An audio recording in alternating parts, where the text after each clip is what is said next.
Take 1. Take 2. Take 3. Take 4.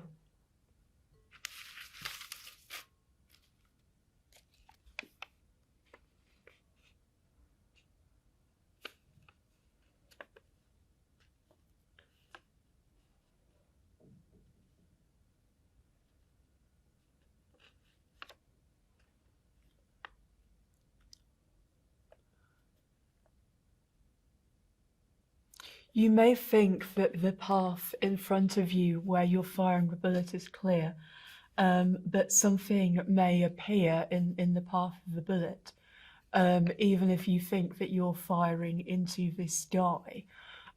It may hit perhaps a bird, it may course through the body of that bird, piercing all the way through, interrupting their organs, sending them down, crashing down to the ground. Even if it only clips their wing, then this will create an imbalance which will render them unable to fly quickly, to fly reliably in the direction that they want to fly, and thus they will be caught by a buzzard, by a red kite, very easily.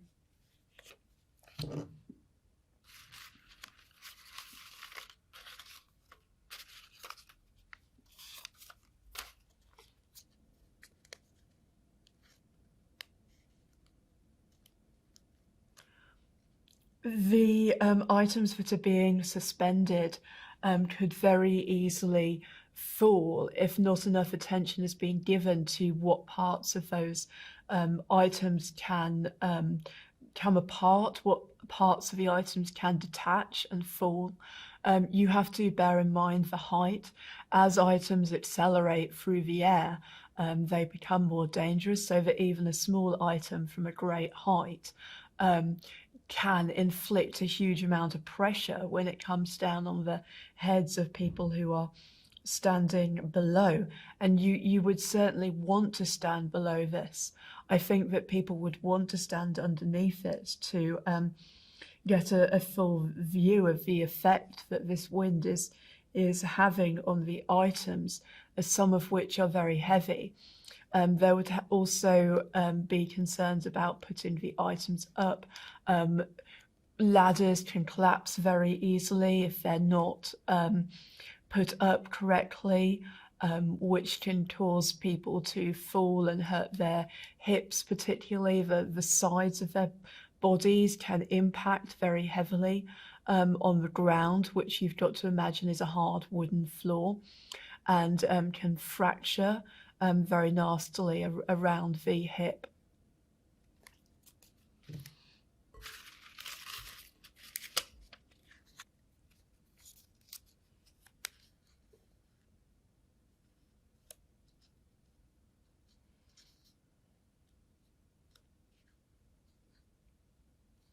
People may get themselves into situations where they want to place these items in novelty locations that would impress you as the artist. So they may start climbing up motorway bridges, wanting to dangle themselves off the side of buildings, to leave things on a window ledge on the side of the building that requires them to climb down from the roof. They may want to leave these items on the train tracks, which risks them stepping on the live rail and electrocuting themselves, or being a person under the train. They might want to get to the top of particularly high places on a windy day. Their fingertips may become very precarious on the side of St. Paul's Cathedral or whatever other building they want to scale just to be on your map.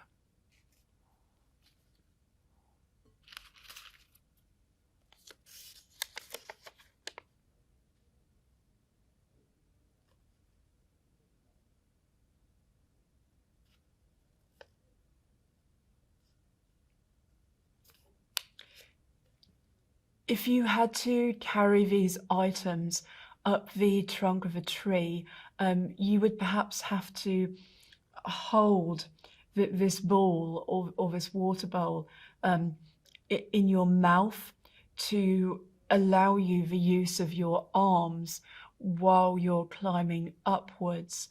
Now, if you had to start digging in with your teeth, there's a chance that you're going to destroy the enamel of your teeth, or even that the weight of gravity will turn out to be stronger than your teeth, and that they the force of the bowl pressing downwards starts to pull your front teeth down with gravity until you drop the item, potentially on a person standing at the base of the tree trunk looking out for me, who would receive a glass bowl on their head at quite some distance. As the tree goes further up, it becomes less supportive of your weight as well. You risk pressing your limbs against the sappy surface of the tree, getting sap stuck to the arms, which can't be removed and only transfers itself onto everything that you try to remove it with.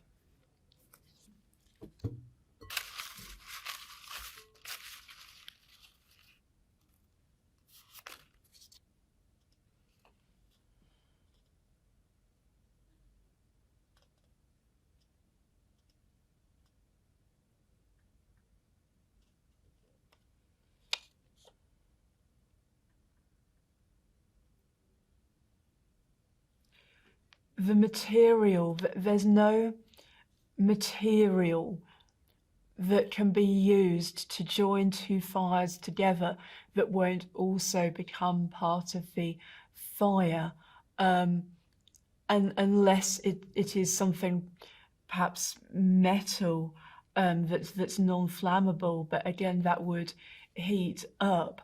And as you place these additional objects in the fires to join them together, you're risking touching those objects. Do you perhaps drop the object from above to avoid your hands coming into contact with fire? But that will accelerate the air towards the fire. The dropping, the air is moving, and that sudden influx of air feeding the fire would cause the flames to burst outwards, possibly setting your clothes on fire. Alternatively, you could place the item very carefully, perhaps using a non-flammable glove. But how far you're placing your hand in, you would have to be very careful.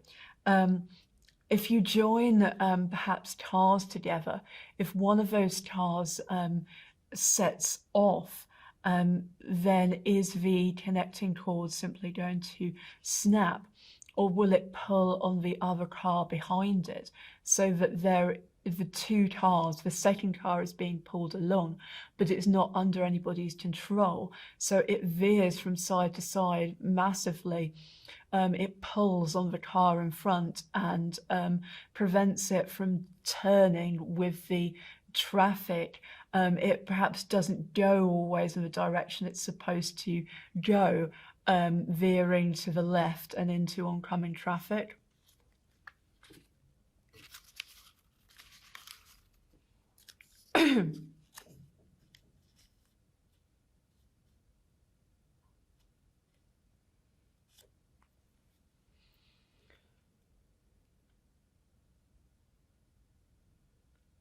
The people who are under this canvas, trying to make it home, they may not be able to see where each other's legs are, and may become entangled, especially since they perhaps can't see their feet very well. They can't see it out of the edges of this canvas, so they can't see the edges where one person falling may pull, with the fabric that is at their necks may pull forward the whole string of people, resulting in them toppling on top of each other.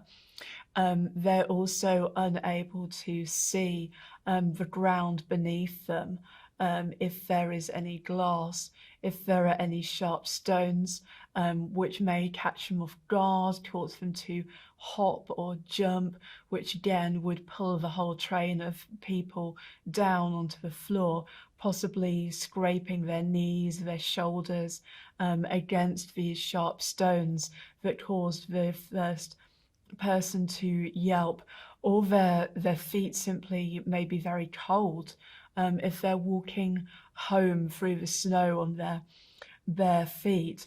Over time, you start to lose blood flow to your feet. Parts of your feet become cut off from the blood flow. They turn black. It stops even hurting. You lose pain in them completely, and that's when the cells begin to die off.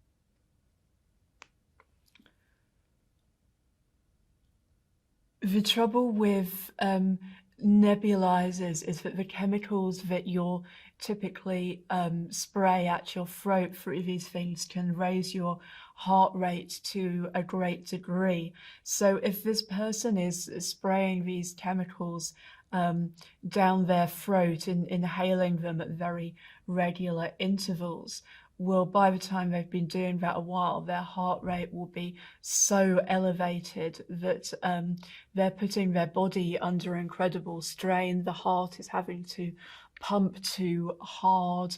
They may start to breathe too fast. They may hyperventilate.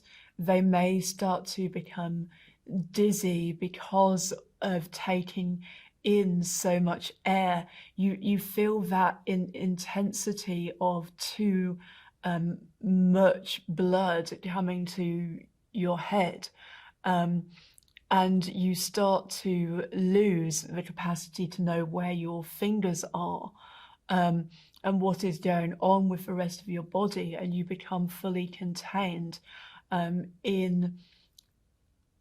in your breathing, in the pressure that is coming into your face and your forehead, and knowing that the blood is rushing through your neck too quickly.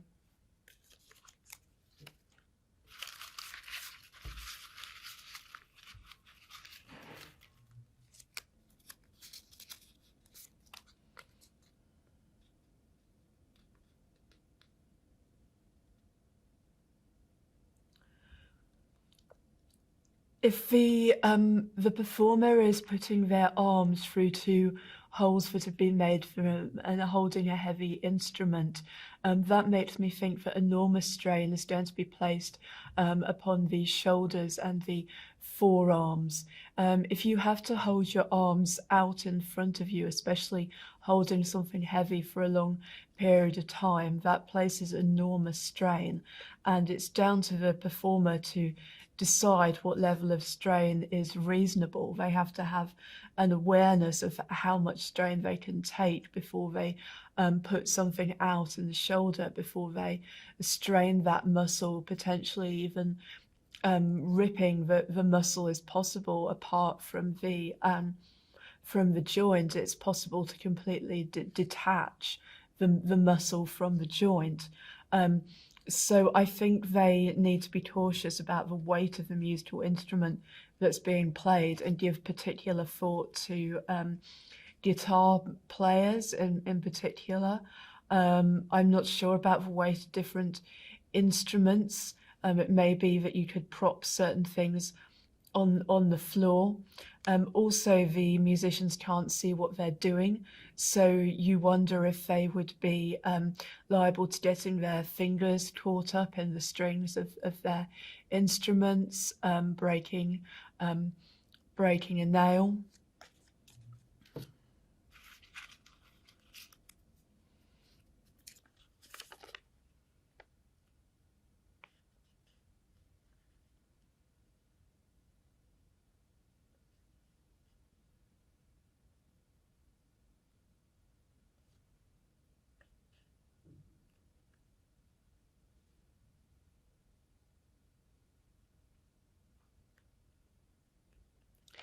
It is possible that somebody might choose a dangerous way of making a noise, such as slapping the head of the person in front of them. So that person wouldn't be expecting anything, and suddenly they would find the person behind them delivering their forehand to the back of their head, and that impact would depend on the power of the person who was doing it. But repeated impacts on the skull that make the brain shiver within it can be very harmful if they build up over time. It's possible somebody might choose kicking instead. They might kick the person in front of them in the back of the shin to see what kind of noise that makes, and their shoes might pierce that person's skin. They might scrape and cut their skin and get whatever muck is on the tip of their shoe inside the cut. End of take 1. End of take 2. End take 3. End take 4.